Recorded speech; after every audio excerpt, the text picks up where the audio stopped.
On the last episode of Three Bros Check Out Orange, we head over to Roberts to check out their Steam table and eat all their food for sure. This episode, we're going over to Shangri to see what's new for fall. By my side when everything is wrong, you make it right.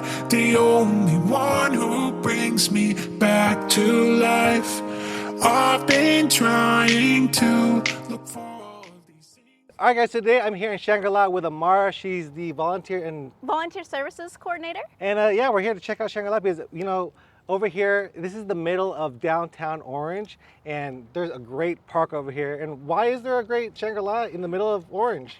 Great question. It's a little hidden gem, as you said, in the middle of town. Nelda C. and H.J. Letcher Stark Foundation opened the place in 2008, but it actually has been here since the 40s, 50s, when the Stark family came out and just made this oasis and opened up to the public. So it did close for a little while, and the foundation actually reopened it in 2008, and this modern botanical garden is what you have today.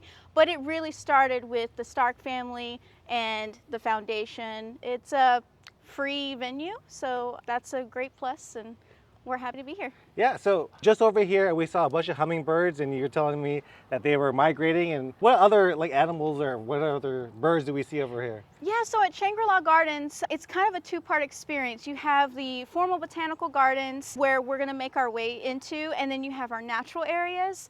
But you can find wildlife here pretty much wherever you go. I mean, obviously we have pollinators like butterflies, the hummingbirds, as you said, that are coming in right now, that are migrating. And then you can find snakes and alligators. And then one of our main attractions in the early spring are when the birds are nesting on Ruby Lake, which is out here past the formal garden area. And so we'll have hundreds, if not thousands, of migratory birds come in and nest. That's a real popular and special thing about the gardens. All right, so let's go ahead and check out some more of the gardens over here. Let's go.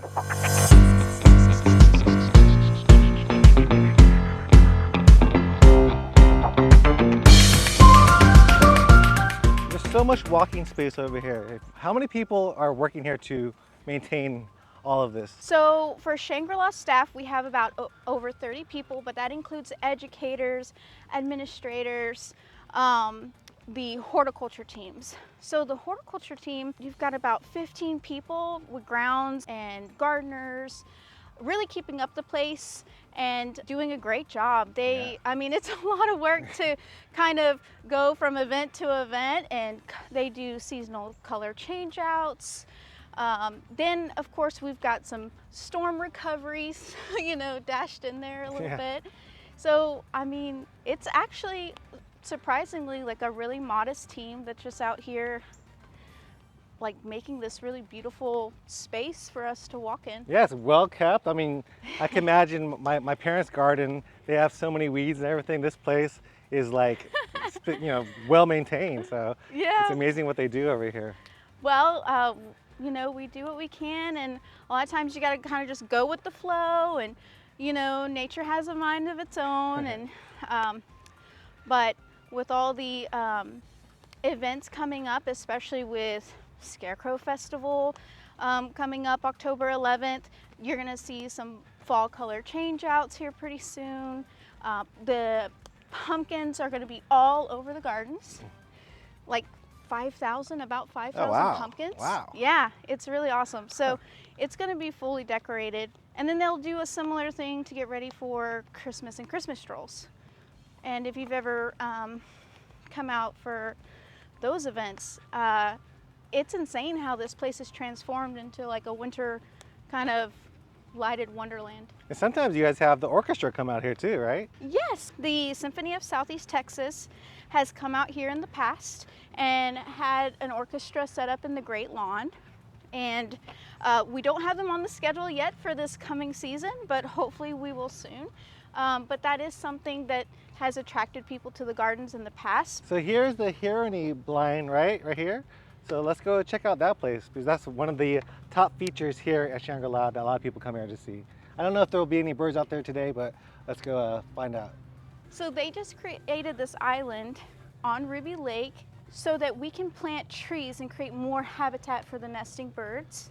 because over the years, you see all these trees out here, we actually had more. Yeah. And you could see more birds in this area. So we're just gonna try out this project and plant some up. And you also bring more of the nature closer to everybody, right? Especially to this blind. oh, for sure, yes. Because yeah, that was not there before. Oh, those are sandbags, not turtles. Oh, they look like They look like turtles. Oh, they do look like turtles. There's got to be a couple turtles in there.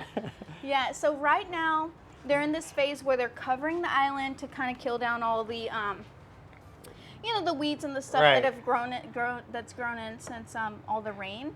And in November, the trees are going to be planted.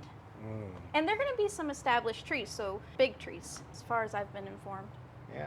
Last time we went here, there used to just be one little spot for the gator to go. There was a gator, and I thought that's got to be a fake gator because they don't move too much, right? They just like sit there. They'll and just sun. bask, yeah.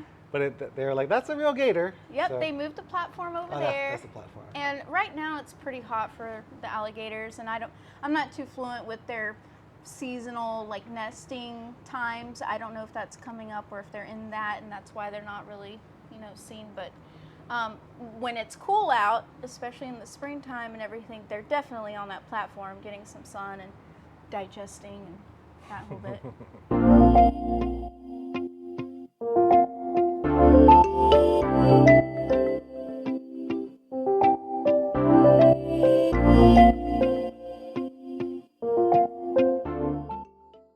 So, Amara, can you tell me a little bit about this structure and this pond? Yes, so this is called the Pond of the Blue Moon.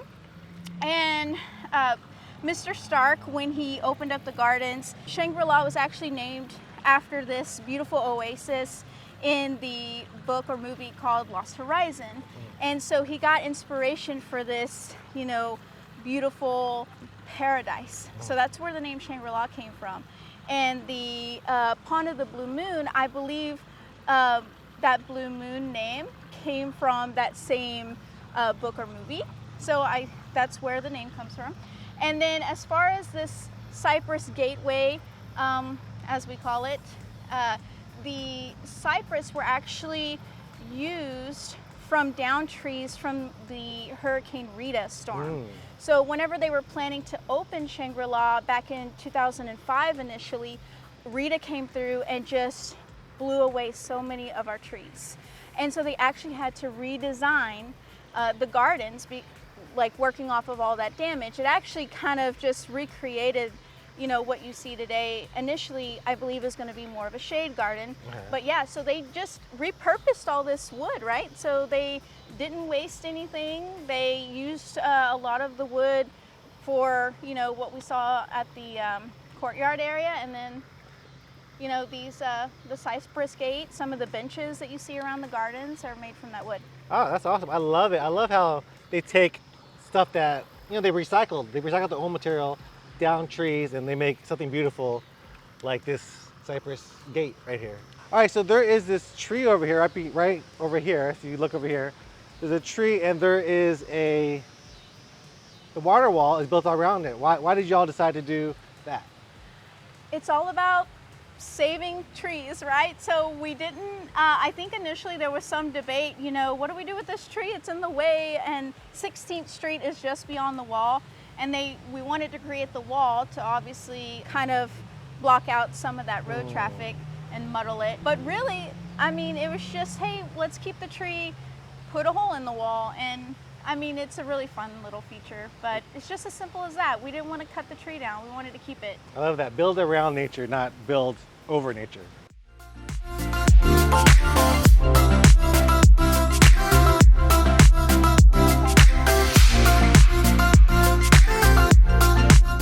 All right, so that for our races, volunteers are super important, and they're also really important here at Shangri-La.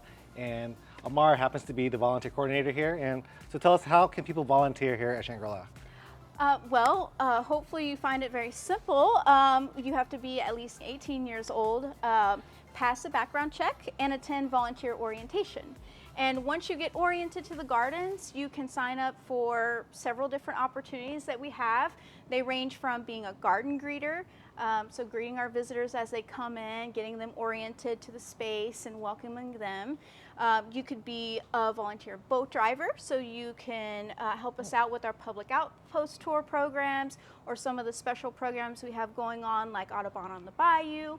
We have garden helpers, so if you're interested in being out in the gardens and you have a green thumb, you can be out there with our gardening team. We also have production greenhouse helpers, and we have a production greenhouse where we grow a lot of the plants you see out here in the gardens for the seasonal changeouts, and that's on 15th Street, so you can work in the greenhouse. And I mean, the sky's the limit with volunteer opportunities, really, especially when we have special events, Scarecrow Festival coming up October 11th, Autumn Fair November the 5th, and then, of course, Christmas Stroll is a big one that we need help with for volunteers. That's in December, and those are night shifts, evening shifts, and it's a really great, fun event to volunteer for if you want to be behind the scenes during Christmas Strolls. All right, so yeah, thank you so much for giving us a tour of Shangri-La here. I loved hearing about the volunteer program and everything about Shangri-La. So, after our run, can people come over here and check out Shangri-La as well? Yes, Saturday the 8th, right? So absolutely, on Saturday, October the 8th, we're open from 9 a.m. to 5 p.m., free admission. Last entry is at 4:30. All right, guys, that's going to be it for Shangri-La. Had a great time with Amara. She toured us around and told us all about everything that this Stark cultural venue has to offer. So make sure to check them out at shangrilagardens.org. You can find out more information about them and how to volunteer, do all that fun stuff. All right, guys. See you guys next time.